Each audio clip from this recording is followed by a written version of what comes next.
Hi everyone, today's topic is classification of stereoisomers. Classification of stereoisomers. First we can look at the stereoisomers of tartaric acid. Tartaric acid, we know the formula, that is CHOH, COH, CHOH, COH, that is tartaric acid, and there are two asymmetric carbon atom is there for tartaric acid. Therefore 2 raised to n rule, as per 2 raised to n rule, there is 2 raised to 2, 4 stereoisomers are possible for tartaric acid, and these are the 4 stereoisomers of tartaric acid. And this is a erythroform, these OH are on the same side, and this is a trioform.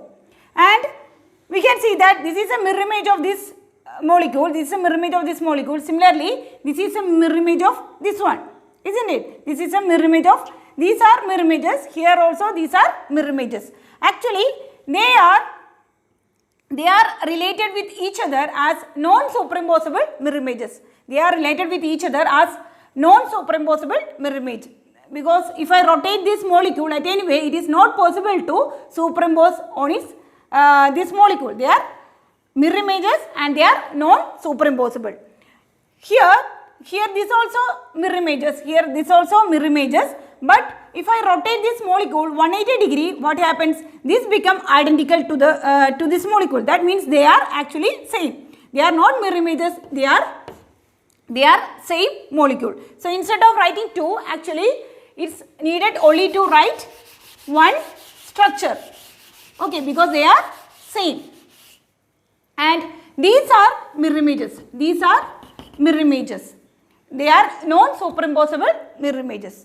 And in the case of these stereoisomers, if these isomers have a non-superimposable mirror image relationship is there, then that type of isomers are called enantiomers.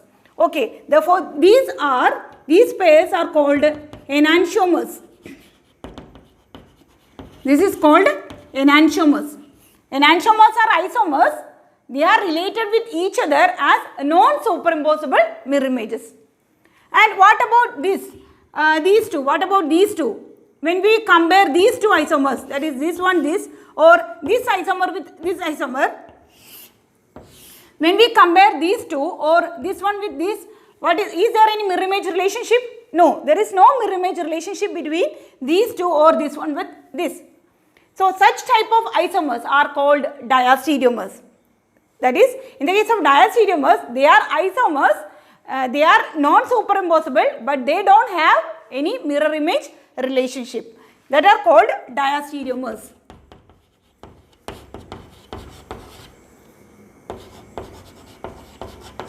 So here it is enantiomers.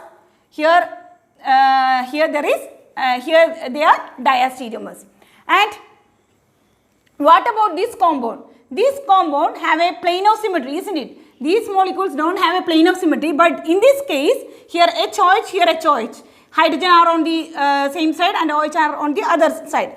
Okay, same side. And this molecule have a plane of symmetry like this. This molecule have a plane of symmetry, and even though it contains chiral centers, due to its plane of symmetry, this molecule is found to be optically inactive. Generally, stereoisomers are optically active, that we know. Okay, but in this case, due to this center of chirality or chirality centers, even though there is a center of chirality, due to the plane of symmetry, that molecule is optically inactive, and that type of compound is called meso compound. So here, this compound is called meso compound or mesoisomer. So in the case of stereoisomers of tartaric acid, instead of 4 stereoisomers, actually there is only 3 stereoisomers are there for tartaric acid. And which are the isomers? That is enantiomers, diastereomers and meso. There is a pair of enantiomer and there are 2 pairs of diastereomers and a meso compound. Enantiomers are mirror images, but they are non-superimposable mirror images. But in the case of diastereomers, they are non-superimposable, but they are not they don't have mirror image relationship. And in the case of meso compound, they are optically inactive even though they contain the chiral centers. Due to its planar symmetry, that compound, that molecule is optically inactive, and that type of molecule is called meso compound.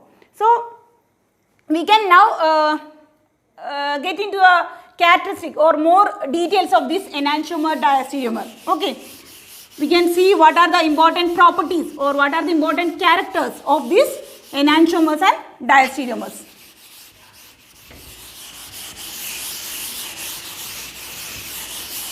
In the case of enantiomers, and here it is diastereomers. And in the case of enantiomers, they are isometric. The word is isometric, not isomeric. Okay. In the case of enantiomers, they are isometric. Isometric means if we take the bond distance, if we take the distance between any two atoms, if it is bonded or non-bonded, that distance will be same in both the cases. If we take the enantiomers, that is two pairs of molecule in the case of enantiomers, and if we take the distance between any of the two atoms, that distance is same in the case of other pair. That is what the term isometric. So enantiomers are isometric. That distance are same in both the isomers. But in the case of diastereomers, they are anisometric. Okay, that is their distance. If we take the distance of similar atoms in both the cases, that is different. They are anisometric. And other is they are geometrically, in the case of enantiomers, they are geometrically same but they are different in topography. Geometrically same but they are different in topography. Geometric, that is topography. We are here that word in geography, topography in relation with surface studies. Okay, so in the case of these enantiomers, they are geometrically equivalent, or their geometry is same but their topography is different. Geometry is same but topography is different. But in the case of diastereomers, both geometry and topography both are different in the case of diastereomers. Okay, and another point is about their properties. In the case of enantiomers, their scalar properties are same. Scalar property means that scalar and vector. We hear that word in mathematics. Vector means it is connected with direction.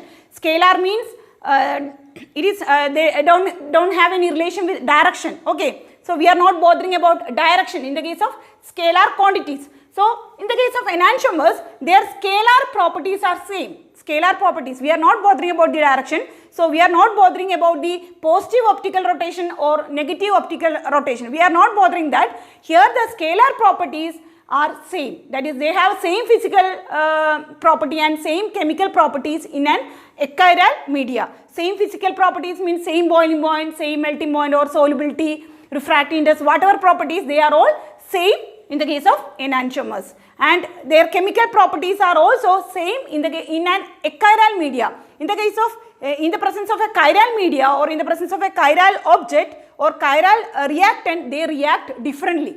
They will give different products. But in an achiral media, they give same product or they undergo same chemical reaction. So in the case of enantiomers, their scalar properties are same in an achiral media. But in the case of diastereomers, their scalar properties are different like constitutional isomers. They are different. They have different physical properties, different chemical reactivities, etc. So here in the case of enantiomers, their scalar properties are same in an achiral media. But in the case of diastereomers, their scalar properties are different. And other one is in the case of enantiomers, we need an external reference in order to recognize enantiomers. We need an external reference. Okay, that is we can isolate these enantiomers by reacting with another chiral object, and they will convert it into diastereomers. That is a method we are isolating or we are separating the enantiomers. So in the case of enantiomers, in order to recognize the enantiomers, we need an external reference. But in the case of diastereomers, there is no need of external reference to identify the diastereomers. So here external reference is needed to recognize, but in the case there is no need of external reference. And other thing is, what about its optical activity? Enantiomers and diastereomers, they can be optically active. Generally we are saying that they are stereoisomers, they are optically active. But actually the enantiomers and diastereomers, they can be optically active or not. Actually in classical stereochemistry, these stereoisomers are divided like optical isomers, then diastereomers and geometrical isomers. That is a classification in classical stereochemistry, optical isomers. And these, instead of enantiomers, they are used the synonym optical isomers. That is, these enantiomers are called optical isomers.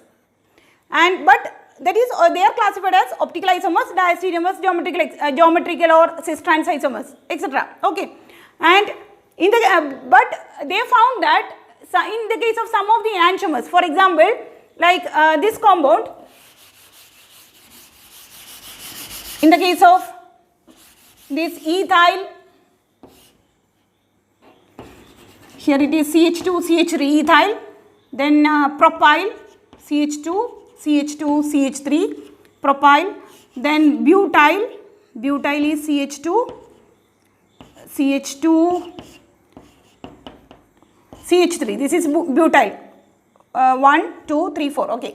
So ethyl, this is propyl, this is butyl, and hexyl, CH2, 4 times CH3, 4, 5, 6, okay. Ethyl, propyl, then butyl, hexyl methane, okay. This molecule and its isomer, its mirror image compound, and that enantiomer pair, and for this compound, they get the observation that they are not much that they are not as much of optically active. That means that there is no detectable optical activity for this compound. That means enantiomers cannot be considered as considered as optical isomers. Okay, so there are cases like this.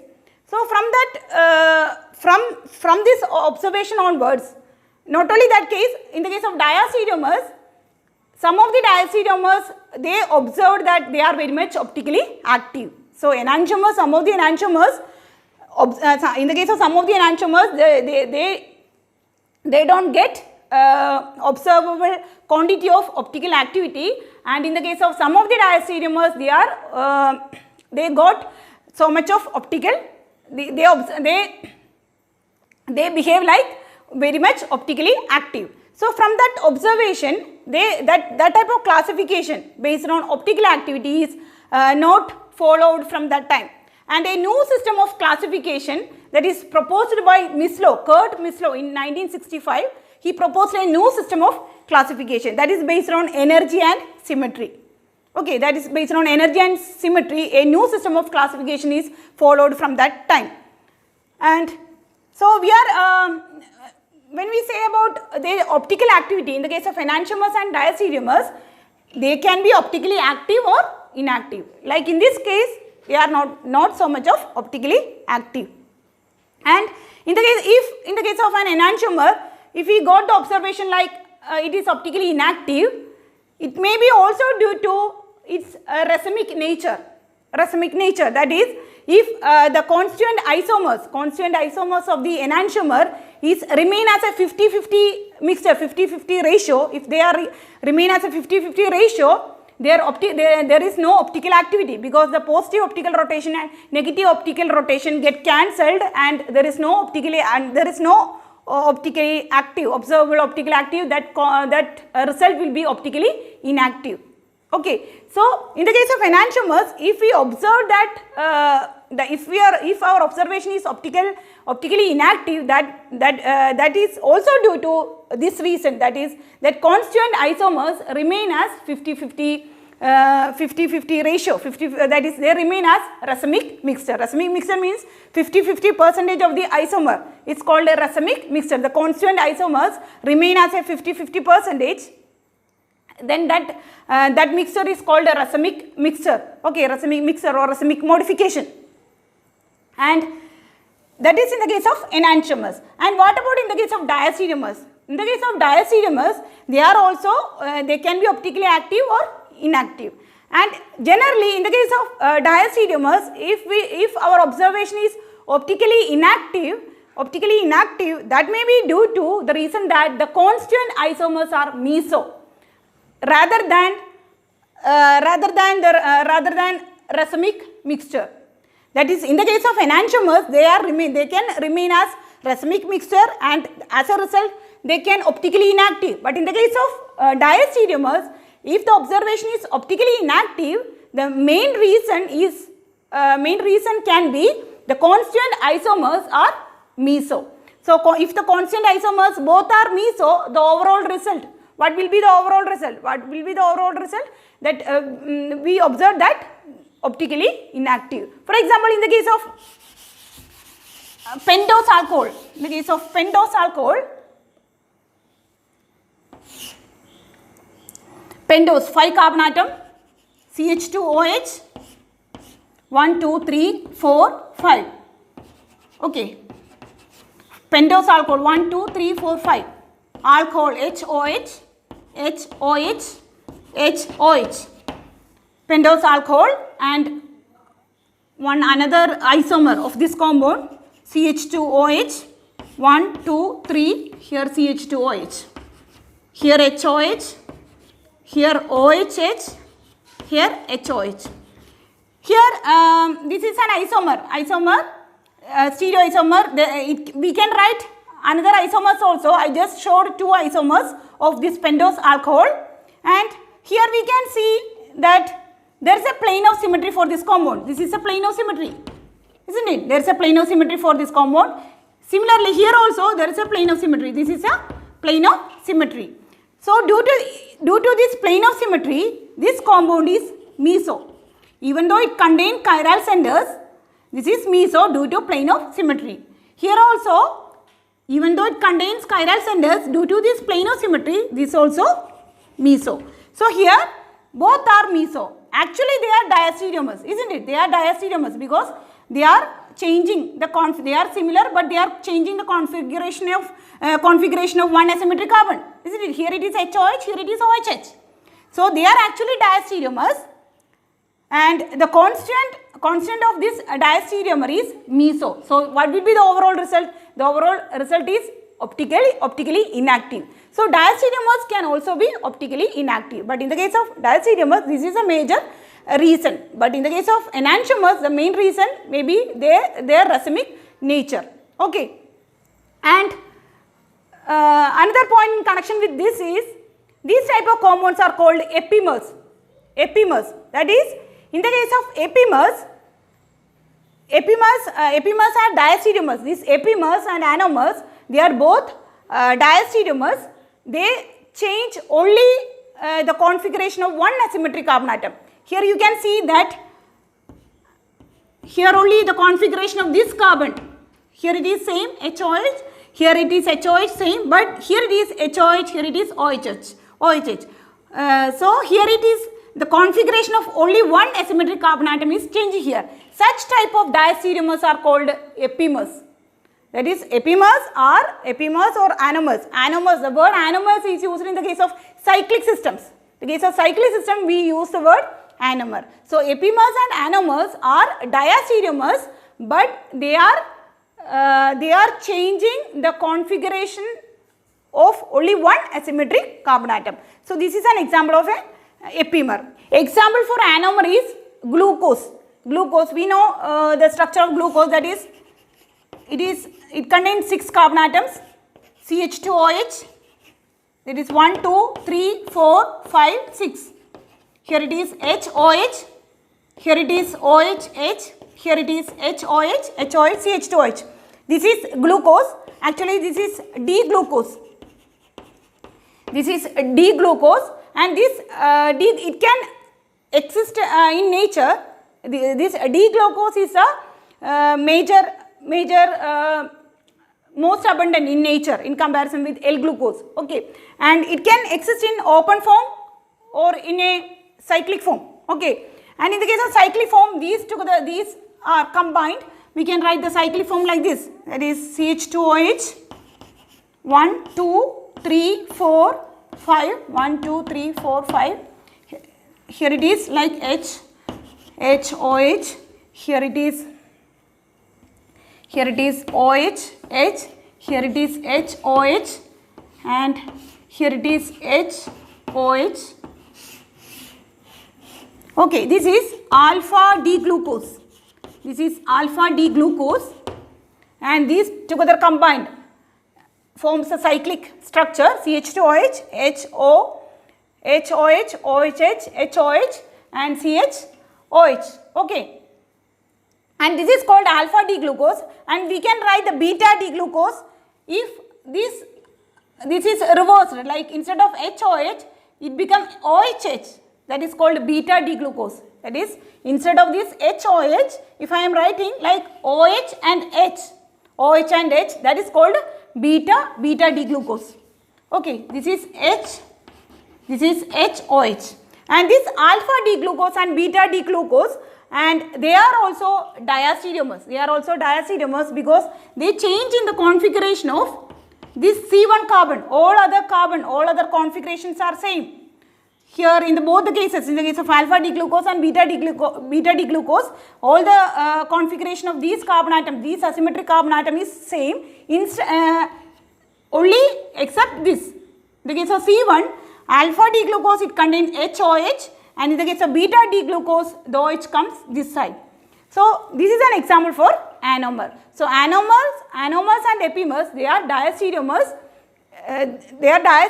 In which the change in configuration of only one asymmetric carbon atom, only change in one asymmetric carbon atom. Okay, and epimer is the word used in open structures, and the anomer is used in the case of this type of cyclic structures. So this is about enantiomers and diastereomers. And another one is mesocompounds. Mesocompounds, we already discussed the mesotartaric acid. That is, in the case of mesotartaric acid, even though it contains stereocenters, due to the plane of symmetry, that tartaric acid become optically inactive. So that type of compound is called a mesocompound. So the criteria for a compound to be meso is that it must contain two or more stereogenic centers,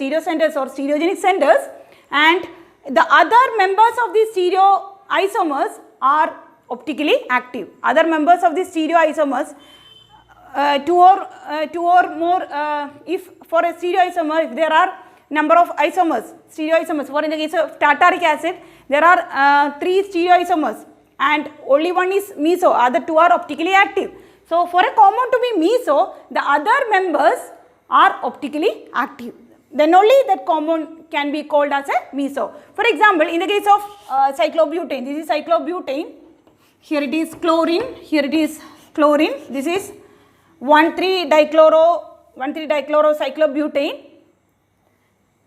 and I can write the stereoisomer. This is a cis form because both chlorine are going above, and the stereoisomer I can write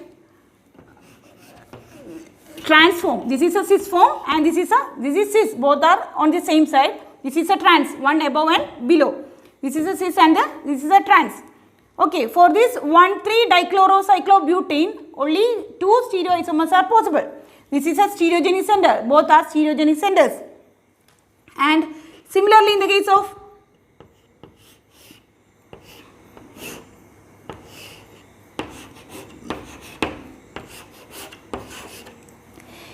this compound, that is, this is 1,2-dichlorocyclobutane. This is 1,3 dichlorocyclobutane. This is 1,2-dichlorocyclobutane.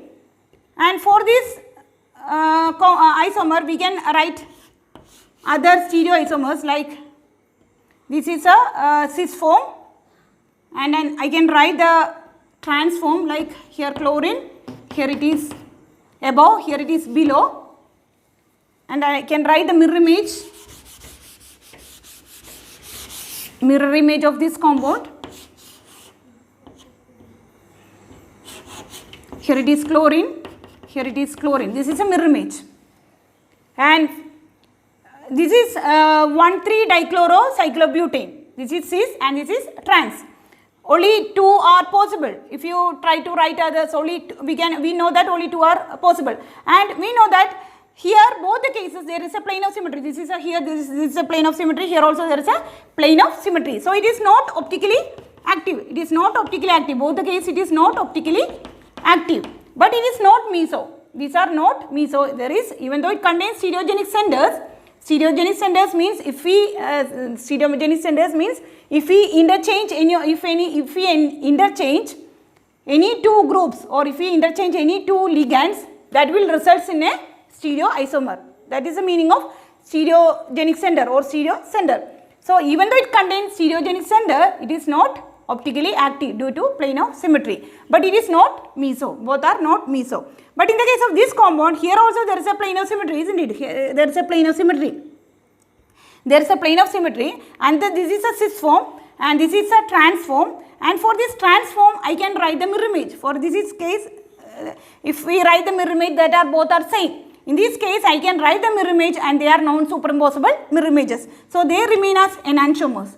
They remain as enantiomers. So here, these two are enantiomers, and if I take this, if we compare this with this, they are diastereomers. Or if I compare this with this, they are diastereomers. Oh, and this one can taken as a meso. Here it is not optically active. This is not optically active due to plane of symmetry, but this is called meso because here there is a stereo center is here. Like in the case of this, here also there is a stereo center is there. But here, in this case, the other members are not optically active. Here, the other members of their family, the other members are optically active. So, this compound is meso. Okay, so that is about meso compound. So, you got the details about enantiomers, diastereomers and meso compounds. And we can now go into the classification of stereoisomers. In 1965, Kurt Mislow, he proposed a new system of classification.